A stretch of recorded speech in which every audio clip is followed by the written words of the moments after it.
Senator Gardner. Senator Inhofe. Yeah, thank you, Mr. Chairman. Being new on the committee, I'm not as familiar as some of the rest of them with these issues. However, Mr. Dankberg, I have been the ranking member on Senate Armed Services Committee. We're very interested in the applications that we have and that we enjoy.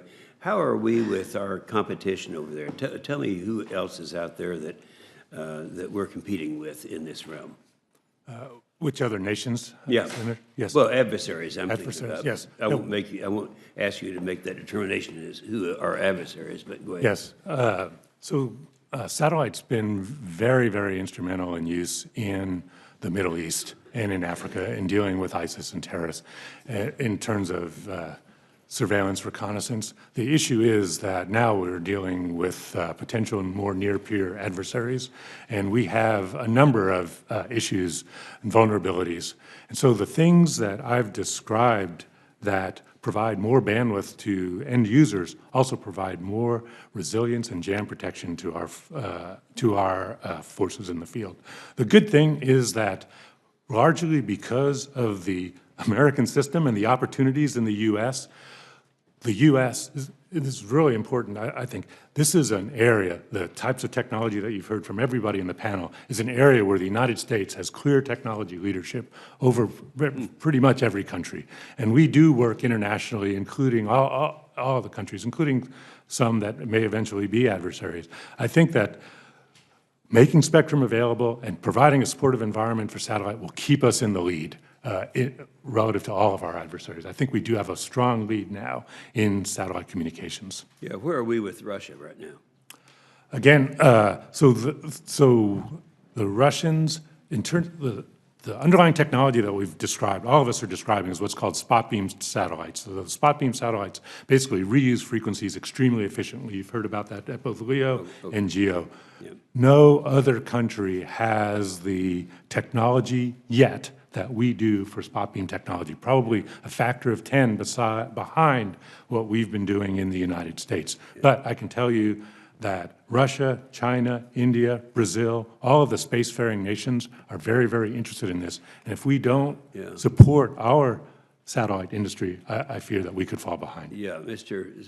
Spence, did you want to make a comment? Yeah, I just want to add just something to that, and I agree with everything that Mr. Dankberg said about the importance, the tactical importance of satellite communications to military missions for our military.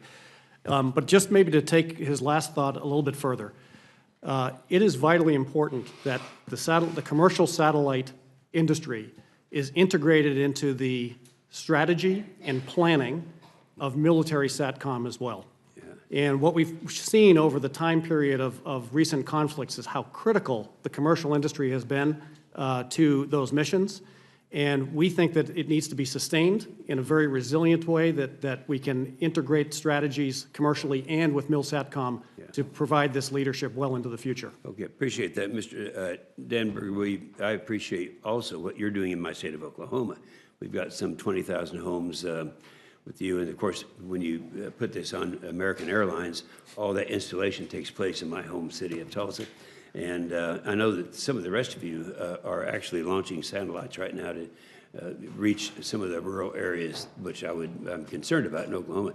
But Mr. Weiler, I know that it's not the same company you had when you and I talked before. We were talking about your activities in Africa, and it's a different company now. Are you still involved in Africa?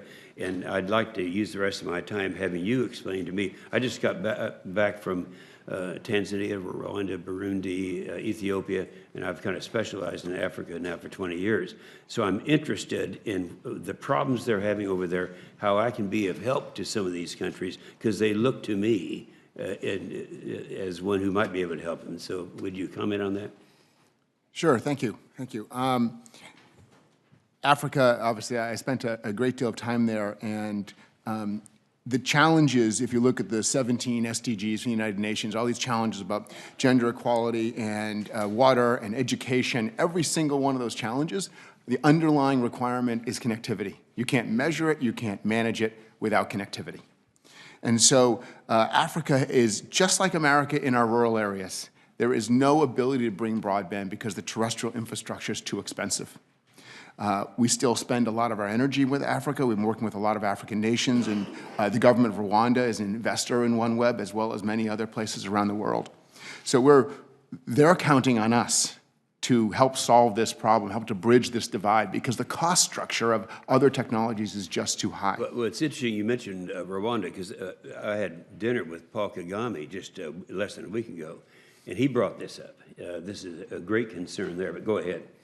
Yes, and he's becoming chairman of the African Union and leading the technological revolution of Africa. So Africa is going to have more youth than any other continent in the world over the next 10 years. Yeah. It's growing very fast in population, but it's also growing in economy. The economics of each country is growing really fast, and they're needing and utilizing more broadband. If we stranglehold that broadband in any way, that continent will have trouble growing. It will have trouble allowing the youth who are hungering for information to experiment and understand.